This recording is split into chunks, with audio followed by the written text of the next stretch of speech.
Hello, everyone, and welcome to Give Me Some Good News, a great way to start your day in travel and tourism.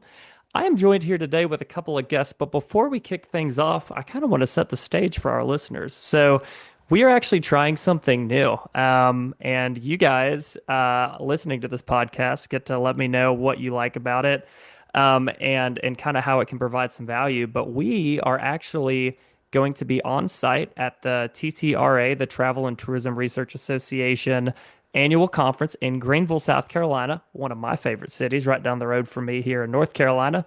And we're going to be doing some live sessions. And so to kind of kick that off today, I wanted to bring on some guests who are heavily involved in TTRA, some folks who are some real powerhouses in our industry, and folks who are moving the travel and tourism research side of the house forward in a great way. So I'm going to introduce our guests today. We've got Robert and Anna.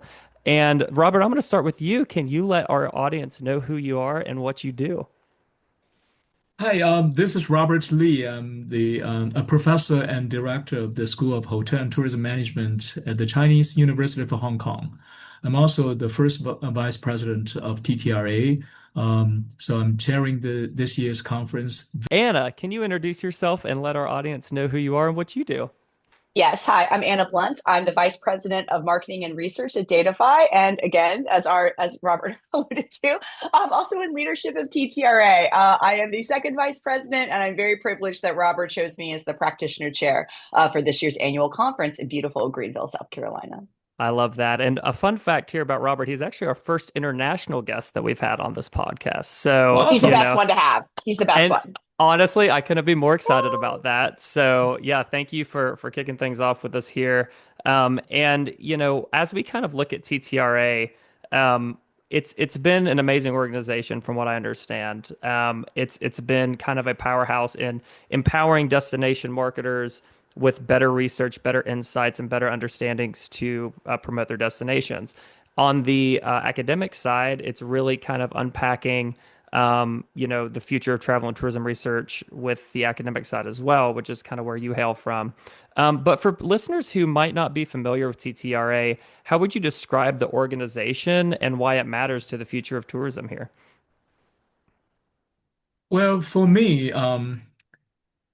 first of all, I'm a little bit biased. Okay, before moving to Hong Kong last year, that I studied and taught in two different American universities for over 20 years. So, and I grew up with TTRA for my entire academic journey. So certainly, this is uh, an organization that has carries very special meaning for me. So when I think of TTRA, the first word coming to mind is family. This is a family of a group of people who enjoy life, celebrate tourism, and are tremendously curious about travel and tourism research. This is a very collegial group of people that we love each other. May have some debates on academic or research related issues, but beyond that, we have fun together all the time. And the second one is this is a community. This is a community, a professional community about travel and tourism research. And I would argue this is one of the largest travel and tourism research community in the world. We have more than 1,600 members around the world, and we're continuing growing. And then third, we are a platform. This is a platform for inspirations and new ideas, where travel and tourism related ideas were exchanged, being discussed, and being explored. So this is TTRA is a professional organization that invites academics and practitioners to exchange ideas and to improve travel and tourism related research globally. Yeah, that's fantastic. And one thing I want to hit on there is collaboration and debate really does fuel innovation. And I think Yes. whenever you create a platform or a situation where practitioners and academics can come together, amazing things are going to happen. And so I'm looking forward to being there with you guys for actually my first TTRA event coming up. So we're super Awesome. excited about that. Anna, beyond the academic and practitioner collaboration, which we've touched on, what makes TTRA different from other tourism organizations? I know there's this camaraderie, there's this family focus, but what is it to you, being a longstanding member in your eyes that makes it different? We are a member organization that solely exists to benefit our members. And I think Mm. that that's really unique about us because our main motivation for professional development, for ideation, for collaboration. What we're trying to do at TTRA is provide the platform and so to speak, a runway for our members that they can use to take off, both in the practitioner and the academic space. So, like, we not only have conferences, we have wonderful chapters around the world. We have webinars, we have think tanks, we have so many opportunities for our members to not only do their current jobs better, but to advance their career and like think things in a new, smarter, or better way. So, like, I think our focus on members is what is one of the reasons that TTRA means so much to me. Yeah, membership focus is first and foremost. I think when you put the members first, you're really able to, again, solve those problems and you're able to listen, learn, and collaborate together. So that's awesome. Yeah. And Anna, Robert was speaking a little bit about his bias toward TTRA. I have a strong bias toward Greenville, South Carolina. So for listeners, I think I've talked about this before on the podcast, but my family and I, we live about 2 hours north of Greenville, and we go down to Greenville at least 2 or 3 times a year. So shout out to Heath. We love your destination. And so, when we're looking at Greenville, Anna, and the work you've done with planning this conference, we went from Galway to Greenville. So what is it Yes. about Greenville that makes Greenville the right fit for TTRA this year? Well, first of all, Greenville is right in the middle of our largest chapter, which is Cetra. So it's like perfectly positioned for one of our longest running and largest chapters. It's a wonderful city. It's absolutely fantastic. It has beautiful walks, waterfalls. Like, the green is Greenville for greenery. It is an absolutely stunning place to go in summer, and it also has so many places, things to do. So when you're not at the conference, if you want to have wonderful restaurants, the Michelin stars are going to are there for those restaurants. Amazing, like, bars and places to hang out and just be able to be in nature. It has the best of both worlds, and we are so happy that Greenville has been so welcoming to us. We think it's a perfect showcase for what we're doing for studies, and then we can go and have some fun. As Robert said, TTRA likes to have fun, and there's so many places in Greenville to have fun. Yeah, there really is. Yes. Man, I'm so excited that we're going to be in Yay. Greenville personally. And so I kind of want to take things, maybe a bit higher level here and kind of talk about the future of tourism research. So, Robert, like in your opinion, being an academic and also working with TTRA and the practitioners, what excites you most about where tourism research is headed over the next 5 years? Well, first of all, I'm before I started my academic career, I was working DMO for 5 years. So I'm one of the, I was used to be in the practitioner side and been working closely with DMOs, with practitioners. So I'm very excited about the role tourism is taking in shaping the future of our world. Meaning that in the past, people think that travel and tourism related research is just about fun. They're absolutely right. We are fun. But travel and tourism research is increasingly playing more important roles. So, for example, that we are, in the academic side, we are seeing a lot more research studying very pressing issues humankind are facing, such as sustainability, aging, um, well-being, mental health. Me personally, that we're involved in studying things like loneliness, which is has been suggested as probably next pandemic. We're studying how travel and tourism can help deal with dementia and depression.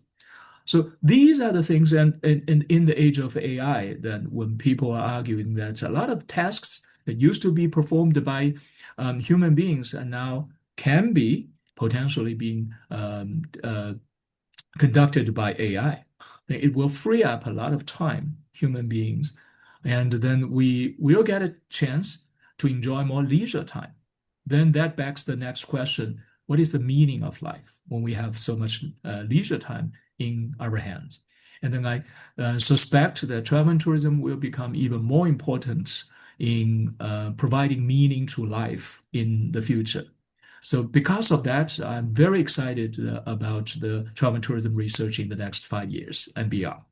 No, that's fantastic. And wow, well said. So when I think about humanity, I think of us as a species as we are travelers, right? Like at the fundamental of our core, and one of the reasons I love working in travel and tourism, right, is the best memories you make typically are on a family trip. Some of the best shared experiences you have with your closest friends are taken on a trip. And so, I think a lot of times when people travel, yes, that's awesome to hear about like this kind of push toward understanding the mental element of it, but there's also this feeling of belonging and understanding. Like the more you travel, the more cultures you're exposed to, I believe the more well-rounded of a human you are. And we are in this age of AI where there's a lot of opportunity for, human capital to be freed up.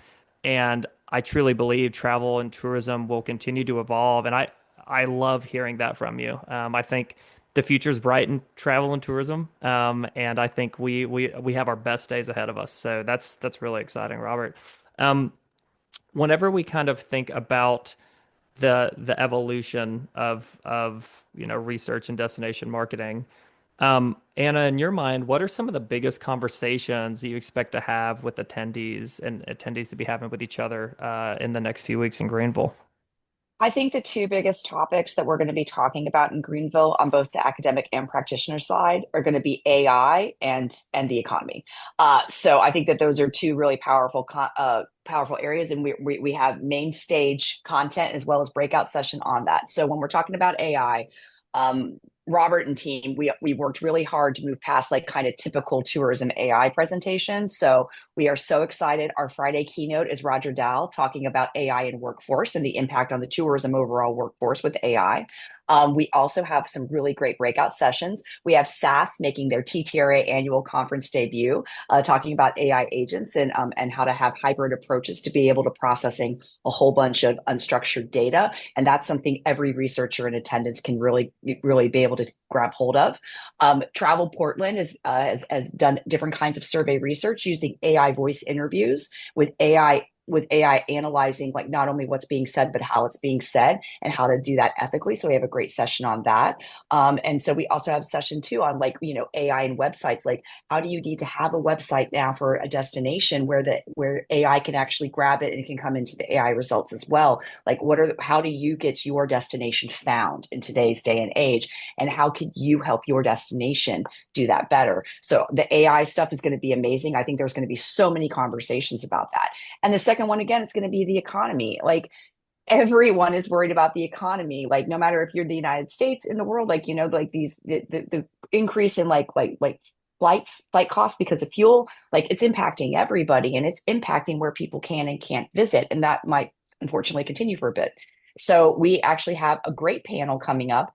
We call it the economists. So we have two phenomenal academic economists. We have two phenomenal practitioner economists, and all the people who are coming to the conference, they already went and they shared all the questions they have. So we're basing the session completely on what our practitioner and academic members need to know about the economy. And it's not going to be a slideshow. It's going to be a real conversation with four brilliant people talking about and things that you need to know to finish out your 2026 strong. So we have focused our content, when you say, Robert, on making sure that it's fostering what's already in the air to make those conversations that happen in all the times, all the networking times we have available really count. Yeah, that's so important. I think, there's a lot of AI fatigue, I think, Yes. in the industry. But Yes. one thing that there is a longing for, and I think a thirst for, is having applicable AI sessions. So at the end of the day, with these sessions, when you hear those two letters, it needs to be something applicable. It also, Yes. we're hearing a lot of sides of AI. Like there's the, sunshine and rainbows folks, like it's going to be great. And then there's the doom and gloom people that think it's going to be Terminator. But at the end of the day, right, like we as an industry, we have to adapt, right? We adapted when the internet came out. We weren't just sending out brochures anymore. And this is something that we cannot lag on. So I think any sessions that are applicable that people can take back with them to their destinations, like what you're saying, Anna, is kind of going to be key. And then with the economy too, like it's an interesting topic, and I'm really excited for that economist session, by the way. Because in the K-shape economy, there's a lot of opportunity, right? Yes. That we can capture as destination marketing practitioners, but there's also a lot of risks and change. And how are we harnessing that as DMO professionals in a way that is appealing to both sides and not also losing our loyal audience that we've had in the past for a higher economic status audience. So I think, yeah, if again, we at our core as destination marketers, we have to constantly be problem solvers, and when we have sessions that kind of speak to that, it's just great to have a big takeaway. I kind of want to shift a little bit, Robert. You know, you talked about your career having been a practitioner and being an academic.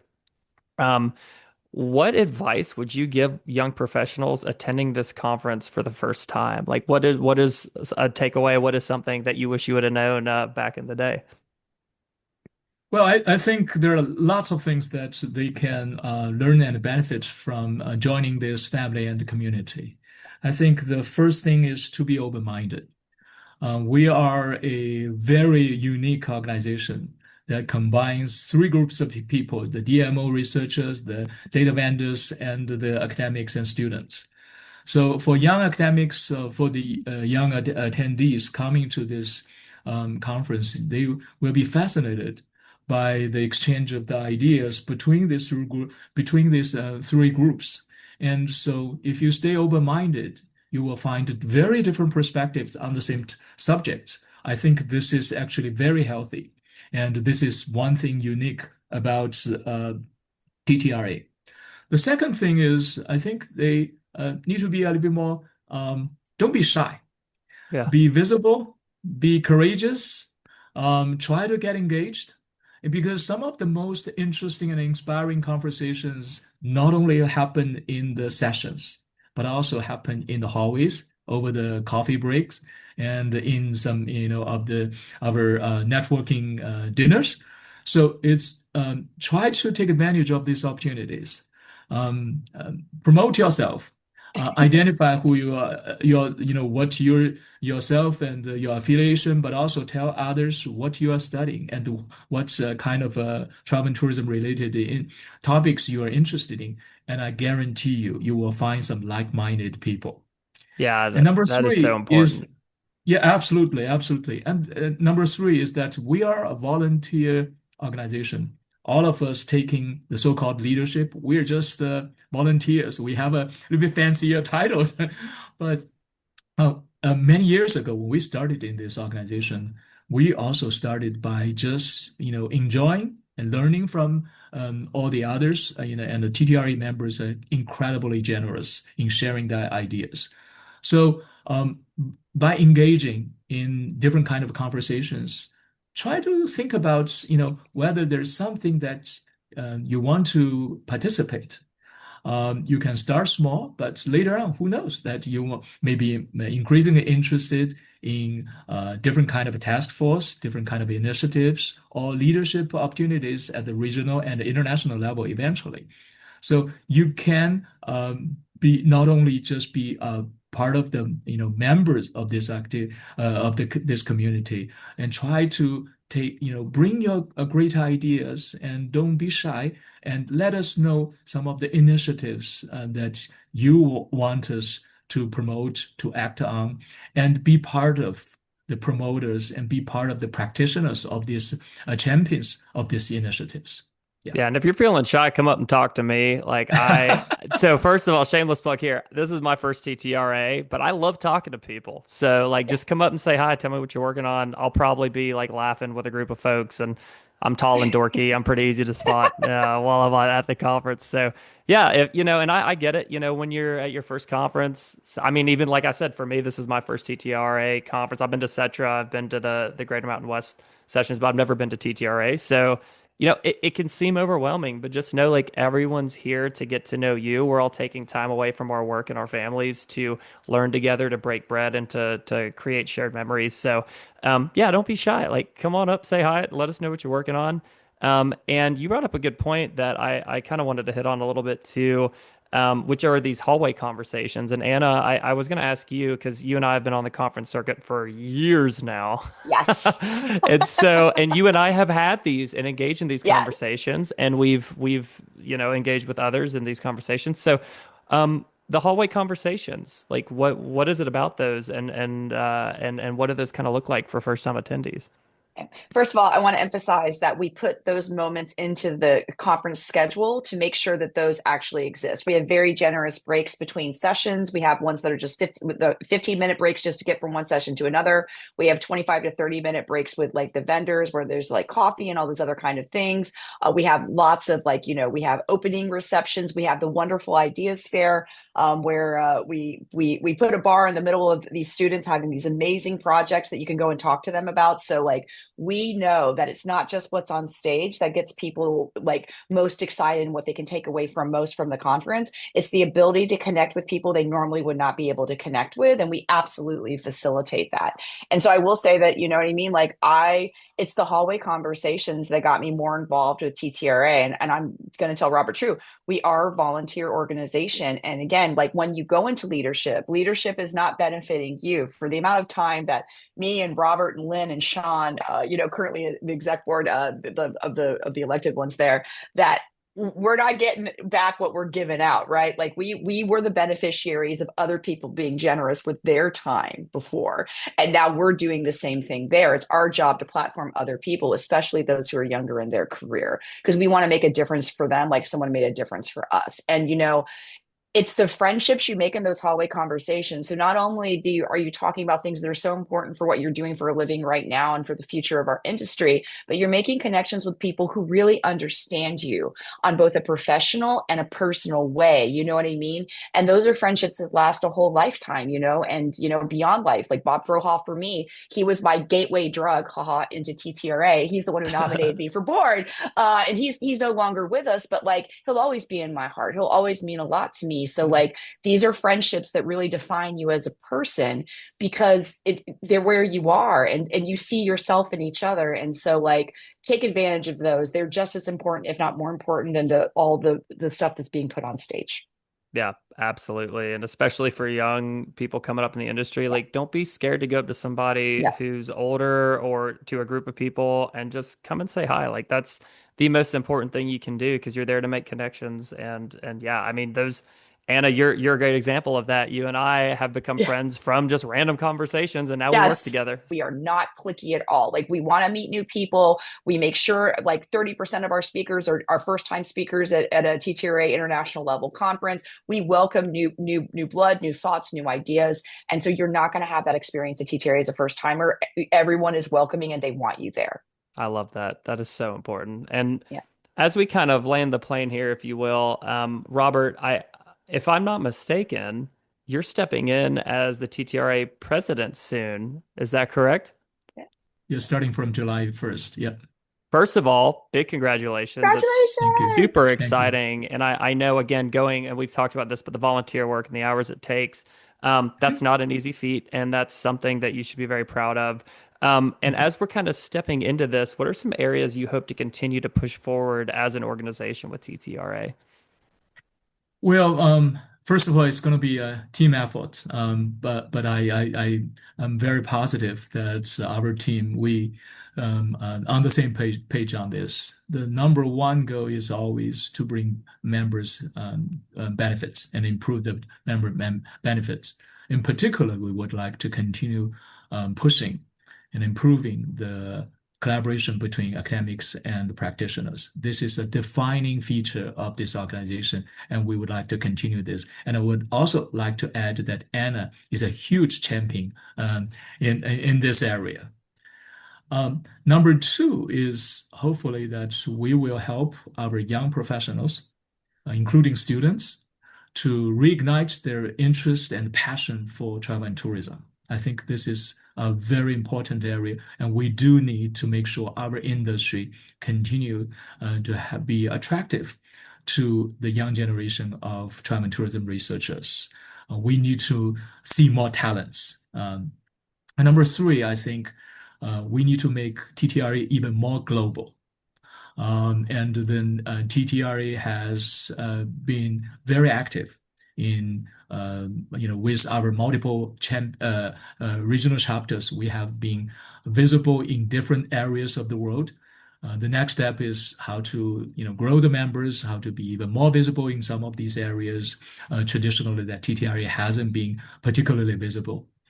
And number four is to echo what I said earlier, is to help each other to develop a better understanding of the benefits and value of travel and tourism beyond what we have learned. This is one of the most exciting areas of travel and tourism research, is that there will be new opportunities, new messages that this community can send to the world about the benefits of travel and tourism. And I would like to also emphasize that in Professor Jim Petrick's keynotes in this year's conference, he will talk about is travel better than chocolate? And I can tell you now and positively that travel is indeed better than chocolate. Yes, it is. I Yeah. will always look forward to a trip to Greenville over a Hershey's bar. So I can confirm travel is better than chocolate. Well, y'all, this that was some great news, Robert. I'm super excited for you to step into this position. I'm super excited to Thank get you. plugged into TTRA. But as we kind of I want to, as we land the plane a little bit, I want to ask both of you a question, and I want both your answers because I think that this is a key question in our industry. And Anna, I'll start with you. What gives you optimism about the future of travel and tourism right now? What gives me optimism about travel and tourism is the how many passionate people are involved in topics across the board about travel and tourism. We've come so far from the 1980s, 1990s, where it was just like ROI and one or two kind of things that we focus on. We're talking about I mean, just go back to what Robert was saying about like quality of life and like how travel is an essential part of your life and how many different applications there are to research and study and quantify that and make it even better for people. So like the depth and the breadth of the research that is available on both the practitioner and on the academic side, it really gives me great hope because I think that we've done a really good job of proving that travel is essential to humanity. Okay. Hmm. And now we're on that bigger platform. And I think that our work has even more meaning than it ever has before. I love that. And what about you, Robert? What gives you optimism about the future of travel and tourism? I think this is an age of tremendous excitement and also uncertainty when everybody is a little bit scared of what AI means to our future. But in this age of super technological developments and AI and automation and everything, travel is fundamentally human, is a Mm, human activity, and is we are unapologetically human. So because of that, because all the human benefits that travel and tourism can bring to us, to our well-being, to our quality of life, I have no reason not to be optimistic. Yeah. well said. Well said. Well, one of the things we like to wrap up with here is just a general question. This can be personal, this can be professional, it can be TTRA, it can be anything. Robert, can you just give me some good news?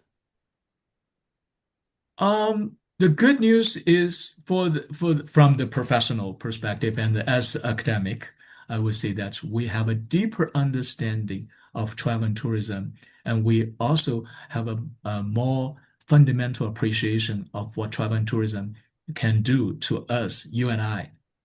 Absolutely. And Anna, what about you? Can you give me some good news?